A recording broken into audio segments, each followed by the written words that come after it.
아브라함의 언약과 모세의 율법, 이런 제목으로 말씀을 나누겠습니다. 우리가 성경책을 보면은 제일 겉에 성경전서라고 이렇게 쓰여 있죠. 그리고 속지를 넘기면은 구약전서, 그리고 신약으로 가면 신약전서, 이렇게 표지가 달려 있습니다. 거기에 한문 글자로 약이라고 하는 이 글자는 그 한문으로 묶을 약자인데 약속이라고 할 때의 그 약자입니다. 그러니까 언약이라는 뜻이죠. 구약이라고 하면은 옛날 언약, 또 신약이라고 하면 새 언약, 이렇게 돼요. 그래서 영문 성경에 보면은 그 Old Testament 혹은 New Testament, 이렇게 해서 옛날 약속, 또 새로운 약속, 이렇게 되어 있죠. 우리는 약속이라고 하는 그 언약책을 경전으로 삼고 있습니다. 성경 전체를 하나의 계약 체계로 이해하려고 하는 것을 신학적으로는 계약 신학이라고 합니다. 신학적인 계약이라고 하는 이 의미는 세상 사람이 말하는 계약과는 그 단어의 의미가 좀 다릅니다. 세상 사람들이 말하는 계약이라고 하는 것은 주로 사법적인 의미의 계약이죠. 예를 들면 매매 계약과 같은 이런 계약을 계약이라고 하고, 영어로 표기할 땐 컨트랙트라는 말을 씁니다. 그러나 성경이 말씀할 때 계약이라는 단어는 주로 여기 카비넌트라고 하는 이런 단어로 번역을 하는데, 이것은 하나님께서 특정한 사람과 맺은 신성한 신적인 약속입니다. 성경에는 하나님께서 또 어떤 개인과 약속하시는 장면이 여러 번 나옵니다. 에덴에서는 아담과 약속을 하셨고, 가인과도 약속하시고, 노아와 약속하시고, 또는 아브라함과 이삭과 야곱에게 약속하셨습니다. 다윗에게도 약속을 하시고, 그래서 하나님께서 어떤 사람과 약속하시는 장면이 여러 군데 나옵니다. 오늘 우리도 하나님과 언약 아래에 있는 백성들입니다. 하나님과 나 사이에 작성된 계약서, 우리가 눈에는 보이지 않지만 계약서 아래에 있고, 눈에 보이는 가장 큰 계약서가 성경 자체죠. 그래서 우리는 이 하나님과의 계약 아래에 살고 있는 사람들입니다. 오늘 사도 바울은 두 가지 언약을 대조하고 있어요. 하나는 아브라함과 맺은 언약이고, 하나는 모세와 맺은 언약입니다. 흔히 아브라함과 맺은 언약을 은혜 언약이라 이렇게 부르고, 또 모세와 맺은 언약을 행위 언약이라 이렇게 부릅니다. 저는 오늘 이 말씀을 중심으로 해서 아브라함과 맺은 은혜 언약, 또 모세와 맺은 행위 언약의 의미를 또 살펴보고, 이런 은혜 언약이 가능하게 한 근거가 바로 예수 그리스도의 십자가 대속에 있다는 점을 말씀을 드리려고 합니다. 사도 바울은 오늘 말씀에서 아브라함과 맺은 언약이 모세와 맺은 율법보다 더 우월하다 하는 점을 강조하고 있습니다. 아브라함의 언약이나 모세의 언약이나 다 똑같은 하나님이 주신 것인데, 왜 은혜의 언약이 더 우선적이고 우월한가에 대해서 오늘 말씀을 드리려고 합니다. 우리가 만일 이 이유를 안다면 우리는 보다 더 확실한 믿음 가운데서 또 굳건한 믿음 생활을 할 수 있을 것입니다. 먼저 아브라함과 맺은 은혜 언약에 대해서 말씀을 나누겠습니다. 오늘 15절 16절에 보면, 형제들아 내가 사람의 예대로 말하노니 사람의 언약이라도 정한 후에는 아무도 폐하거나 더하거나 하지 못하느니라. 이 약속들은 아브라함과 그 자손에게 말씀하신 것인데, 아브라함과 자손에게 하나님께서 언약을 맺으셨다, 이렇게 이제 얘기를 합니다. 창세기 12장에 보면 하나님께서 어느 날 아브라함에게 나타나셔서 이런 말씀을 하십니다. 창세기 12장 1절에 보면 너는 너의 고향과 친척과 아버지의 집을 떠나 내가 네게 보여줄 땅으로 가라. 내가 너로 큰 민족을 이루고 내게 복을 주어 내 이름을 장대하게 하리니 너는 복이 될지라. 너를 축복하는 자에게는 내가 복을 내리고 너를 저주하는 자에게는 내가 저주하리니 땅의 모든 족속이 너로 말미암아 복을 얻을 것이라. 이런 좋은 말씀이 나올 땐 속으로 아멘 그래야 되겠죠. 더 좋은 사람은 소리내서 아멘 하고요. 자, 언약을 주신 분은 하나님이시고요, 언약의 상대는 아브라함과 그 자손들입니다. 언약의 내용은 아브라함을 통해서 천하 만민이 복을 받게 하겠다. 물론 여기에는 자손의 창대함 또는 땅의 약속, 아브라함의 번영, 이런 것들이 말씀하고 있지만은, 그러나 더 중요한 내용은 아브라함이 복의 근원이 된다. 아브라함으로 인하여 천하 만민이 복을 받게 된다라고 하는 이 약속입니다. 그런데 이러한 하나님의 약속은 그 이후에도 계속 반복이 됩니다. 창세기를 쭉 읽다 보면은 창세기 아브라함에게 하나님께서 혹시라도 아브라함이 그 약속을 잊을까 봐 계속 반복해서 말씀을 하시죠. 또 아브라함의 아들인 이삭에게 그 약속을 반복하시고 또 야곱에게도 그 약속을 반복해서 말씀하십니다. 뿐만 아니라 출애굽 시대에 보면 이스라엘 백성들에게 반복해서 그 말씀을 하시고, 또 왕국 시대에도 동일하게 같은 약속의 말씀을 반복합니다. 그러면 왜 하나님은 아브라함과 그 자손들에게 이와 같은 언약을 지속적으로 반복하시고 또 이스라엘이 그 언약 아래에 있도록 하셨는가? 자, 아브라함은 하나님께 약속을 받았는데 이 약속이 끝까지 지켜지는 은혜 언약이라고 합니다. 은혜 언약. 왜 은혜 언약이라고 할까요? 자, 우리가 은혜 언약이라는 말과 행위 언약이라는 말을 비교해서 생각을 해야 되는데, 일반적으로 계약은 당사자 모두가 지키는 것을 전제로 합니다.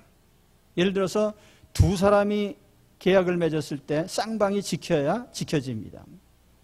다자 간의 협약도 어느 사람이 깨지면 계약이 깨질 수 있습니다. 매매 계약을 맺었다고 합시다. 그러면 매수인과 매도인 중에 누군가 계약을 깨트리면 그 계약은 깨집니다. 그런데 아브라함의 언약은 일방적입니다. 하나님이 계약 당사자가 되시고 또 한편에 아브라함이 계약 당사자가 되는데, 하나님은 계약을 지킬 능력이 있기 때문에 계약을 깨트릴 이유가 없죠. 근데 아브라함은 계약을 지킬 만한 능력이 없습니다. 부족합니다. 그래서 아브라함은 계약을 깨트릴 가능성이 있는데 그래도 그 계약은 계속 지켜집니다. 왜냐하면 하나님께서 지키실 것이기 때문에. 그래서 우리가 은혜 언약이라고 하는데, 왜 은혜 언약이냐 하면 복을 주신다고 했으니까 은혜 언약이죠. 또 아브라함이 지키지 못해도 복을 주실 것이니까 은혜 언약이 되는 거예요. 고맙죠. 감사하잖아요. 그럼 감사한 표정을 지으셔야죠. 예. 그래서 은혜 언약이란 말이에요. 은혜 언약. 예? 창세기 15장에 보면 하나님이 아브라함에게 나타나셔서 그 12장에 하셨던 언약을 다시 한번 반복하는 장면이 나옵니다. 근데 창세기 15장에 하나님이 언약을 하시는 장면이 매우 특이합니다. 아브라함이 하나님께 제물을 갖다 바치고 하나님께서 임재하시길 기다리는데 하나님은 나타나지 않으시고 솔개만 나타났어요. 그래서 열심히 솔개를 쫓다가 아브라함이 피곤해서 잠이 들었습니다. 잠에 푹 빠졌는데 하나님께서 나타나셔서 약속을 하셔요. 잠든 사람하고 약속하는 거 보셨습니까? 그런데 하나님께서 그 아브라함이 깊은 잠에 든 사이에 하나님이 하실 말씀을 다 하십니다. 그건 이제 창세기 15장에 한번 보세요. 그런데 왜 하나님은 이렇게 일방적인 약속을 하셨냐면은 어차피 아브라함은 그 약속을 다 지킬 만한 능력이 없어요. 하나님께서 그 약속을 이행하실 것이기 때문에 약속은 계속 유효한 것입니다. 그래서 아브라함이 자든지 말든지 상관 안 하시고 그 약속을 그냥 하신 거죠. 사실 아브라함은 여러 번 실족했잖아요. 흉년 들었다고 하나님이 주신 땅을 훌쩍 떠나서 애굽으로 갔죠. 자기 아내를 누이라고 하면서 여러 차례 실족하고, 이삭도 같은 실수를 반복합니다. 야곱은 시당의 사람이라고 하기는 참 힘들 정도로 인간적인 꾀를 부린 사람이고, 그래도 하나님은 하나님의 약속을 계속 지켜가셨어요. 광야 시절에 이스라엘 백성을 보면 어떻습니까? 제가 이스라엘의 광야 40년을 돌이켜보면서 그들이 은혜 받은 기간은 평균 3일이다. 왜냐하면 기적을 하나 체험하고 나면 사흘 만에 까먹어요. 그리고 원망하고 불평하고, 먹을 것 떨어지면 불평하고, 물 떨어지면 불평하고, 길이 험하다고 불평하고, 왜 맨날 똑같은 메뉴만 주냐고 또 불평을 하고, 그죠? 그래서 그런 이스라엘을 하나님이 끝까지 가나안으로 인도하신, 그것이 이스라엘 때문입니까? 하나님의 은혜 언약 때문인 거죠. 그래서 하나님이 그렇게 말씀하십니다. 하나님이 너희를 사랑하심을 인하여 또한 아브라함과 맺은 약속을 인하여 너희를 구원했다, 이런 말을 합니다. 그러니까 하나님은 은혜 언약에 기초해서 끝까지 이 약속을 이행을 한 거죠. 이사야 48장 9절에 하나님께서 이런 말씀을 하셔요. 내 이름을 위하여 내가 노하기를 더디할 것이며 내 영광을 위하여 내가 참고 너를 멸절하지 아니하시리라. 우리를 구원하신 것은 우리가 약속을 이행했기 때문이 아니고 하나님의 명예, 하나님 스스로가 하나님 자신의 명예와 권위를 위해서 하나님이 약속을 지키신 것입니다. 오늘 우리는 이와 같은 하나님의 은혜 언약 아래서 구원받은 거예요. 오늘 내가 하나님 자녀 된 것도 내가 무슨 자격을 구비해서가 아니라 에베소 1장에 보면 창세전에 나를 택하시고 구원하시기로 약속하신 하나님의 약속의 근거에서 우리가 구원받았습니다. 그러니까 우리는 은혜 언약 때문에 하나님의 자녀로 구원받은 것을 기억하셔야 됩니다. 자, 그러면 모세율법을 또 생각해 봅시다. 십계명으로 대표되는 이 모세의 율법은 모세가 시내산에서 받았기 때문에 흔히 모세의 율법 이렇게 얘기를 하는데, 이 모세의 율법은 성경에 여러 가지 명칭으로 불려집니다. 말씀의 시편이라고 할 수 있는 시편 119편에 보면은 이 하나님의 말씀을 가르치는 칭호가 이런 칭호들이 나와요. 율법, 법도, 계명, 율례, 판단, 규례, 법, 증거 등등. 그런데 율법이라는 것은 문자 그대로 법이에요. 그런데 법이라는 것은 지킬 때만 효력이 있습니다. 지키지 않으면 어떻게 되죠? 그 법에 의해서 처벌을 받습니다. 율법의 결과를 보여주는 대표적인 성경이 바로 신명기 28장이에요. 여러분 시간이 되시면 집에 가셔서 조용히 읽어보세요. 신명기 28장. 율법이 어떤 성격의 것인지 아주 단적으로 보여주는 그런 내용인데, 신명기 28장에 보면 1절에서 14절까지 보면 그 율법을 지킬 때 복을 주시는데 들어가도 복을 받고 나와도 복을 받고 아주 뻑적지근하게 축복이 많습니다. 할렐루야 하면서 즐겁게 읽는 성경이죠. 신명기 28장에서 1절에서 14절까지. 그런데 15절로 넘어가면 갑자기 분위기가 바뀌어서 그러나 만일 너희가 내 이 법을 지키지 않으면 이렇게 될 줄 알아라. 근데 무려 15절에서 68절까지 인간이 지상에서 당할 수 있는 온갖 불행의 목록이 다 나옵니다. 거기요. 예. 근데 비교해보면 축복의 약속은 14절 분량인데 저주의 약속은 54절이나 돼요. 그래서 신명기 28장 읽을 때 대개는 14절까지만 읽고 아멘하고 끝내죠. 그 뒤로 읽으면 이게 너무나 두렵고 떨리거든요. 그래서 제가 우리 교인들 중에 신명기 28장 15절에서부터 끝절까지 읽어보셨습니까? 그 뒤는 잘 안 읽어요. 너무나 무섭거든요. 그래서 우리가 율법이라고 하는 것은 지킬 때의 효력이 있단 말이에요. 축복이 되지만 지키지 못하면 그대로 우리에게 형벌로 다가온다는 거예요. 그것이 율법이에요. 그래서 율법은 행위를 전제로 하기 때문에 행위라는 게 지키는 것을 전제로 하기 때문에 행위 언약이라고 하는 거예요. 지키면 복이지만 지키지 못하면 그대로 형벌이 되는 거죠. 물론 율법의 한쪽의 당사자는 하나님이시고 반대편 당사자는 이스라엘입니다. 그러면 이 쌍방이 다 지켜야만 효력이 있는 것을 우리가 쌍무계약이라고 그래요. 양방이 다 지킬 때에만 효력이 있는 그 쌍무계약. 일반적인 계약이 다 쌍무계약이에요. 아까 은혜계약은 하나님만 지키면 돼요.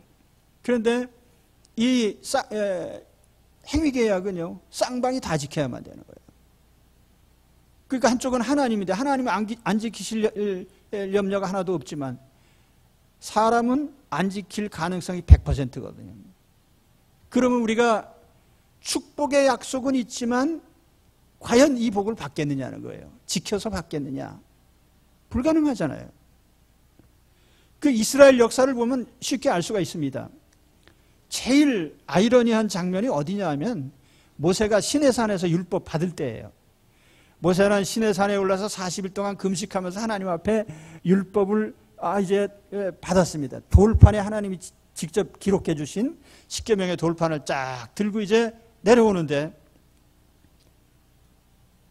모세가 산에서 내려오기도 전에 산 아래서 이스라엘 백성이 금송아지 만들어 놓고 우상숭배하면서 춤을 췄거든요. 파티를 벌여줘요. 모세가 얼마나 화가 난지 들고 내려오던 계명의 돌판을 집어 던져서 깨트려 버렸습니다. 근데 이게 상징적인 굉장히 큰 의미가 있습니다.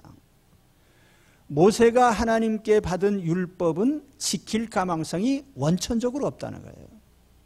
그러니까 모세는 그 계명의 돌판을 깨트렸는데 그 깨트린 행위 자체가 율법으로는 안 된다는 거예요. 그럼에도 불구하고 율법을 주신 이유는 제가 다음 주에 말씀드립니다. 예. 그런데 아무튼 모세의 율법은 그걸 지켜서 하나님께 인정받을 사람이 아무도 없다는 거죠. 로마서 3장 20절에 보면 그러므로 율법의 행위로 그의 앞에 의롭다 하심을 얻을 육체가 없나니 율법으로는 죄를 깨달음이라. 정말 감사한 것은 하나님께서 율법보다 먼저 은혜를 약속하신 거예요. 그 오늘 사도 바울이 이 점을 강조하잖아요. 17절에 보면 내가 이것을 말하노니 하나님께서 미리 정하신 언약을 430년 후에 생긴 율법이 폐기하지 못하고 그 약속을 헛되게 하지 못하리라. 이 말씀 무슨 뜻이냐면 창세기 12장에 하나님이 모세에게 아브라함에게 언약하신 것과 그 이후에 시내산에서 모세가 율법을 받은 간격이 대략 430년쯤 된다는 거예요. 그러면 은혜 언약이 순서상 먼저고 율법은 나중에 받은 거라는 거죠. 근데 바울은 그 은혜 언약의 효력이 우선이 된다 이렇게 얘기를 하는 겁니다. 근데 이건 법적인 논리로 하면 세상법과는 반대예요. 세상법은 나중에 제정된 법이 더 효력이 있습니다. 그래서 예를 들어서 법이 하나 제정되고 나중에 특례법이 하나 만들어졌다 그러면 특례법이 우선 적용되는 거죠. 그러니까 그런데도 왜 모세는 언약의 법이 우선이라고 말하느냐 하면 세상법은 왜 바뀌느냐 하면 법이 미비되고 법이 잘못 제정된 점이 있고 그럴 땐 바꾸는 거예요. 또 하나님은 원천적으로 잘못하시는 분이 아니에요. 그렇기 때문에 하나님의 법은 개정의 필요성이 없는 거죠. 그렇기 때문에 하나님이 아브라함 언약을 주시고 모세 언약을 주셨지만 그 계약을 주신 목적이 다른 거예요. 용도가 다른 거죠. 그렇기 때문에 우리는 아브라함의 언약의 효력이 사실은 영원 불변하는 언약인 거죠. 실상 성경에 보면 성경 전체를 통해서 항상 은혜의 언약이 우선적으로 나타납니다. 근데 그 점에 대해서는 성경에 여러 군데 나타나는데 제가 오늘은 생략하겠습니다. 아무튼 성경은 원래부터가 다 은혜 언약이에요. 아담이 타락했을 때부터 거기에 뭐 여자의 후손, 가죽옷, 생명이라는 그 하와라는 이름 또는 뭐 유월절 어린 양, 뭐 수없이 많은 것들이 다 은혜를 나타내는 것이지 행위를 나타내는 게 아니에요. 그렇기 때문에 성경은 일관되게 은혜 언약을 말하고 있다. 그래서 우리가 이런 행위 언약이 있지만 그 행위 언약에 적용을 받지 않고 은혜 언약 아래서 우리가 살게 되는 것입니다. 그래서 성경에는 이러한 행위 언약에 대해서 이렇게 말씀을 해요. 에베소 2장 15절에 보면 법조문으로 된 계명의 율법을 폐하셨으니 이런 말씀을 하고요. 또 히브리서 7장 18절에는 전에 있던 계명은 연약하고 무익함으로 폐하고 율법은 아무것도 온전하게 하지 못할지라 이렇게 이제 말씀을 합니다. 율법을 폐하였다고 하는 그 의미는 율법 전체가 효력이 없어졌다 그런 의미가 아니라 무의미하다 그런 의미가 아니라 율법이 정죄하는 그 정죄의 능력을 하나님의 은혜의 법이 다 이제는 가로막고 있다는 거죠. 그 점을 이제 얘기를 한 것입니다. 그러면 이제 마지막으로 중요한 게 뭐냐면 어떻게 계속 죄 짓는 사람에게 은혜 언약을 계속 적용할 수 있느냐는 거죠. 그 근거가 바로 예수 그리스도의 십자가 대속에 있는 것입니다. 그래서 오늘 16절에 보면은 이 약속들은 아브라함과 그 자손에게 말씀하신 것인데 이 여럿을 가리켜 그 자손들이라 하지 아니하고 오직 한 사람을 가리켜 내 자손이라 하셨으니 곧 그리스도라. 이건 뭘 말하냐면 아브라함의 자손으로 말미암아 천하 만민이 복을 받는다 그랬거든요. 근데 그 자손이라는 그 가리키는 자손이 누구냐면 단수로 되어 있어서 이것은 예수를 가리킨다 그 말이에요. 다시 말하면 예수 그리스도가 아브라함의 후손 가운데 오셔서 모든 죄를 대신하여 십자가에 죽으실 것이기 때문에 그 율법의 모든 정죄의 효력을 정지시켰다 그 말이에요. 이해가 되십니까? 그래서 하나님이 아브라함의 은혜 언약으로 모든 사람을 구원하실 수 있는 근거, 하나님께서 일방적으로 아브라함이 잘못하고 이삭이 잘못하고 야곱이 잘못하고 자손들이 잘못해도 끝까지 구원하실 수 있는 이유가 바로 예수 그리스도의 십자가 대속에 있는 겁니다. 그런데 사실 예수님의 십자가 대속은 신약에만 나타난 게 아니라 모세가 시내산에서 법을 받을 때에도 사실은 두 가지 법을 받았어요. 하나는 십계명 율법이지만 또 다른 하나는 제사법이에요. 그래서 시내산 아래서 1년 동안 머물면서 이스라엘이 준비했던 것은 성막입니다. 그 성막은 죄인이 하나님께로 나가는 길을 열어주시는 그런 법이거든요. 성막과 제사제도 자체가 바로 예수님의 십자가 속죄를 상징하는 것들이에요. 그러니까 율법의 정죄에도 불구하고 이스라엘 백성에게는 항상 하나님께로 가는 길이 열려 있게 되는데, 그것은 바로 십자가 속죄를 통해서인 것이죠. 그렇기 때문에 구약이나 신약이나 동일하게 하나님의 은혜로 구원받는 것이고 은혜 언약의 효력이 우선되는 것입니다. 우리는 이 영원 불변하는 하나님의 은혜 언약 아래 있기 때문에 우리의 구원도 확실한 거예요. 내가 잘못하고 실족하고 그럴지라도 우리 하나님께서 끝까지 나를 정죄하지 않으시고 용서하시고 하나님 자녀로 받아주실 수 있습니다. 감사하죠. 예, 그게 우리가 받은 구원의 실상이에요. 그래서 오늘 갈라디아서를 통해서 사도 바울이 우리에게 그걸 얘기하려고 하는 겁니다. 자, 너희가 그 행위 언약인 율법으로 말하면 너희는 다 정죄받아서 저주받을 사람들인데, 바로 아브라함에게 하신 은혜 언약 때문에 너희들이 그 아브라함의 자손 예수 그리스도를 통해서 속죄받고, 그래서 하나님이 끝까지 죄인들, 과거, 현재, 미래, 우리는 항상 죄인일 뿐이지만 하나님의 자녀가 될 수 있는 길을 열어주신 거죠. 이 구원 속에 우리가 살고 있어요. 그러니까 우리가 이런 걸 알면 우리가 해야 될 응답은 뭐죠? 주여 믿습니다. 이거밖에 없는 거예요. 예수님의 십자가를 믿고 의지하면서 매 순간을 살아가는, 그것이 우리에게 의가 될 것이고 우리에게 축복이 될 것입니다. 결코 우리가 어떤 남보다 우월한 도덕성이 우월하든지 남보다 행위가 우월하든지 남보다 내가 잘난 점 때문에 하나님의 인정을 받는 건 아니에요. 누구도 예외 없이 다 예수님의 십자가를 의지하는 한 가지 때문에 우리가 은혜 언약의 적용을 받는 것입니다. 그러므로 끊임없이 예수님의 십자가만 의지하시고 사시기 바랍니다.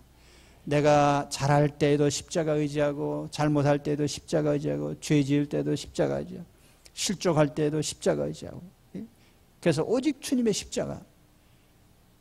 그리고 사실 또 더 감사한 거는요, 결과론이지만 내가 하나님의 자녀가 된 이후에 나의 구원은 전적으로 하나님이 책임지시는 거예요. 그게 은혜 언약이거든요. 나의 구원은 내가 책임지는 게 아니라 하나님이 책임지신 거예요. 그래서 우리는 은혜 언약 아래 있는 것입니다. 이 구원의 도리를 확실히 알아야 우리가 늘 마음의 평안과 은혜의 생활을 할 수 있죠. 옛날에 어떤 친구가, 약간 이상한 교회 다니는 친구인데 날 보고, 야, 넌 구원 받았다고 하냐? 구원 받을 것이라고 하냐? 그래서, 야, 그게 무슨 소리냐? 구원 받았지. 구원 받을 것이니까. 내가 그럼 예를 들어서 강물가에서 수영을 하는데 물속에 들락날락 들어갈 때는 빠져 죽고 나올 땐 살고, 들어갈 땐 빠져 죽고 나올 땐 살고, 그러면서 죽을까 살을까 하다가 마지막에 죽는 게 결정된다. 내 인생이 그렇게 된 거예요? 아니죠. 나는 확실하게 살아날 사람이지, 물에 빠져 죽을 사람이 아니에요. 왜냐하면 하나님이 건져내셨기 때문에. 할렐루야. 그래서 이 은혜 언약 아래 있는 내 자신의 구원의 확신을 가지고, 내가 비록 부족해도 하나님께서 나를 택하셔서 하나님 자녀로 완전하게 구원해 주실 줄로 믿습니다. 기도하겠습니다. 하나님 아버지,